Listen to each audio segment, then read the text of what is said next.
What's good, you? Man, as I can tell, we got another reaction video today for y'all boys. Now, today we're going to be reacting to, is this the best version of D'Angelo Russell? Shit, it better be, because we going to need him versus the Nuggets. Now, let me stop playing. But I am liking this version of D'Angelo Russell. The Lakers looking good. We finna go into the first round of the playoffs and play the Nuggets. So with that being said, let's get straight into the video.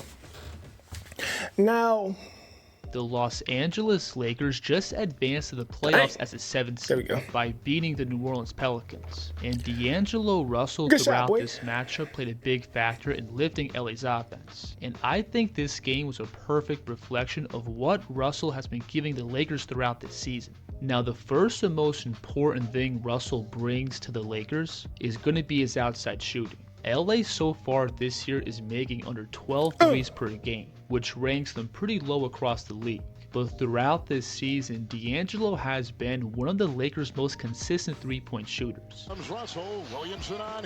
Good shot, boy. Now, Russell gets most of his three-point looks off the catch, and these shots typically find him in the flow of the game or off of the gravity of one of LA's playmakers. Mechanically, D'Lo has absolutely no fat in his shot. D'Lo has been going crazy. Always and catches yesterday, with a solid shooting base. And so yesterday, apparently, the 76ers won, which is nice. So I think they played the #1 seed in the East, which might be the Celtics, I believe. The 76ers versus the Celtics, I like that matchup. Who do I got? Pick the 76ers in the pack, roll them up, smoke them. Get them up out of here. They gone. Now, the Heat have to play against the Atlanta Hawks, and whoever wins that game of the 9-10 seed in the playoffs tonight, who do I got? If it's Atlanta versus the Heat, I got the Heat. You feel me? Atlanta said I'm packing. Trae Young, you coming to LA next year anyway, so it really don't matter. But, yeah. So I'm liking what I was seeing on that east side. You feel me? It was a good game. I think the 76ers won by 1. So that's decent, you feel me? But like I said, both of them teams are going to get into the playoffs regardless, so it really don't matter who won that first one.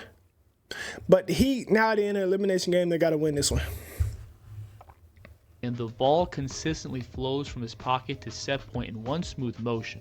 And those swift shooting mechanics allow Russell to capitalize on really small shooting windows. You'll see him receives this pass. Notice how D'Lo is going to get his feet set by hopping right on the catch. Then with no dip, he immediately brings the ball to his set point and rises up into his shot. Smooth. Look at this play. You'll see the ball being reversed to D'Lo. And watch how he wastes no movement into his shot, by again catching with his feet set and flowing right into his jumper with no dip.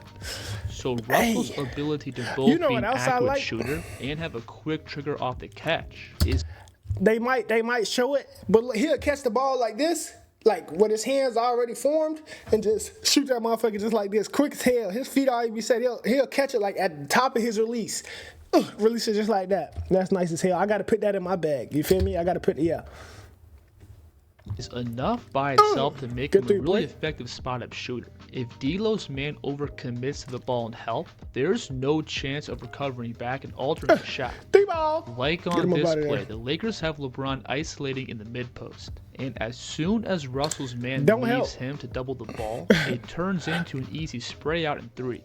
Man down.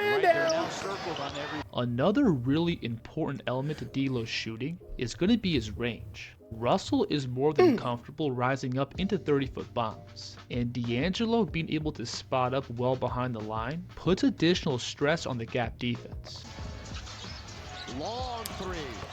So because D'Lo is commonly playing with other scorers and playmakers, the Lakers like to use him as both an on and off ball screener, where he can again capitalize on the scoring gravity of his teammates. You'll see him here come up and set the screen for James, and LeBron's able to pull 2 defenders towards the ball, which opens up this pass back up to Russell for the jumper. Now, knock it off. And I'm not gonna lie. Okay, so let me talk about yesterday. A lot of people commented in my comment section. It got so bad that if I had posted that video that I posted yesterday in Dallas, I probably would have got jumped, no cap. Because everybody was talking about, oh, he don't know what he talking about Dallas. Let me tell you something. So you're telling me right now, Kyrie Irving and Luka Doncic is sitting in the chair the whole game. They playing two-way players the whole game. So they two-way players, huh? Now I get it. The Mavs defense is nice, but when you get into the playoffs, it's different now. The rotations get shorter. You feel me? Everybody who was playing might not be playing like that no more. You're gonna have to lock it up. If Kawhi come back healthy, I'm gonna need Kawhi on Luka. Now Luka do be shitting on the Clippers, but do not get it twisted and think that them Clippers is sweet this year, because they not. Russell Westbrook coming off the bench, he might be on the end of his career, but okay, play with him if you want to. Think he won't give you 10, 10, or 10. James Harden? Oh, yeah, I just need a cool 20. You feel me? PG? Yeah, just give me a cool 22.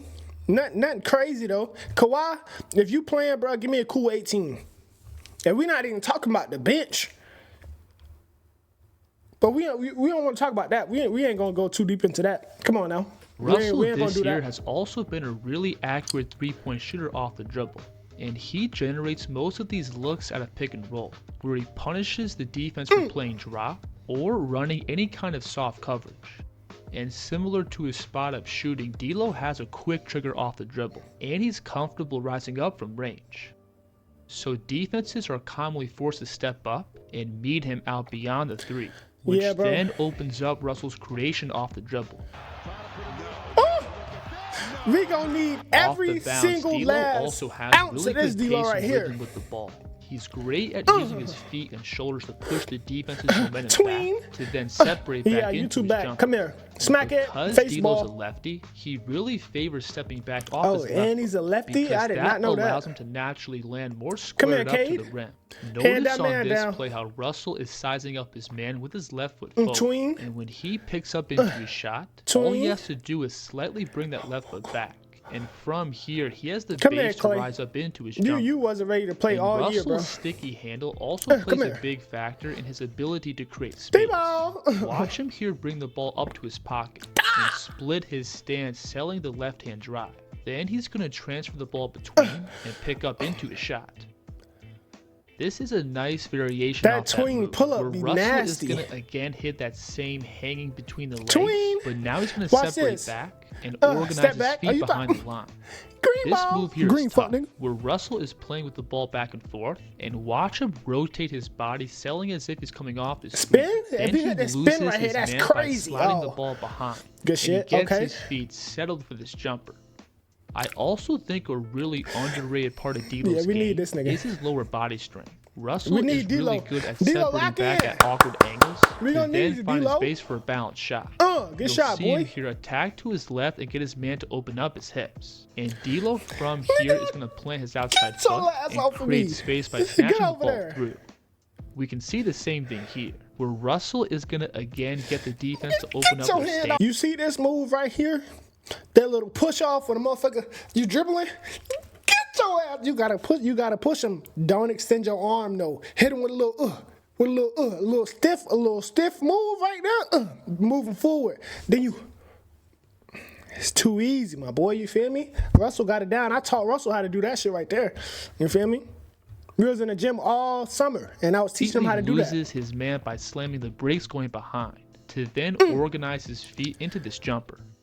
So D'Lo overall is a real outside scoring threat, and with the ball he does force pretty aggressive coverages in pick and roll, which opens up more parts of his game. Now when playing off these ball screens, Russell does have the ability to create and make these in-between jumpers. His combination of size and patience allows him to navigate the spots and generate these pull-ups. And when working off of these screens, D'Lo does have sneaky strength. being able to put his man in jail to then find windows to get these pull-ups off. Notice here how his three-point shooting forces this defender to fight over the pick. And D'Lo from here is going to simply slow down and veer back into the defense and work him across the paint, which gives him the space to flow into this fadeaway towards his right. Davis catching that. So while Russell does have the ability to effectively create and make these in-between pull-ups, these still aren't shots that he's been super accurate with this year. And I don't think the Lakers offense as a whole wants Russell to take these shots in high volume, but I still think it's good for him to have these shots in his back pocket if need be.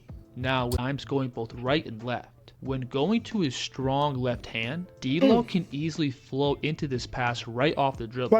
But when going to his right, notice how Russell is going to pick up and transfer the ball to his strong inside hand to still sneak this pass through. And then on top of making those tight pocket passes, D'Lo also has a really good feel of the entire court, being able to read the defense 2 or 3 passes away. Notice here how this weak side defender is going to slide down to provide extra help on AD. I'm not gonna lie. So in response, Russell is going to whip this. Yeah, I would have threw a Stevie because that shit was going right to Torian Prince right there. Not gonna lie to you, that motherfucker would have right there. I'd have curved my little hand like this with the ball right there. Give me a little pass just like that. You feel me? Not D'Lo. Torian Prince, you better hit that shit or you're not getting the ball from me for the rest of the game. One hand pass to the opposite corner, which puts this defender in a scramble and leads to a blow-by. Good finish. Now, if I had to nitpick one thing about D'Angelo's game, it would have to be his ability to put pressure on the rim. I think Russell for sure has a good amount of skill with the ball, and he can definitely create plenty of offense from the perimeter. But he's not really the most explosive driver, and he does have a hard time completely breaking down the defense, which is why in pick and roll and in isolations, he commonly reverts back to these tough contested pull-ups. Statistically, less than 22% of Russell's total shot attempts are at the rim, which is definitely on the lower end compared to the rest of the league. But regardless, I think D'Angelo Russell is going to be vital to the Lakers' success. He's got the ability to space the floor and be a really effective off-ball scorer. Plus, he can also create offense as your lead guard. So with him not being able to finish at the rim, I'm not really that mad at that because we have Austin Reeves, we got Rui, we got LeBron James and Anthony Davis.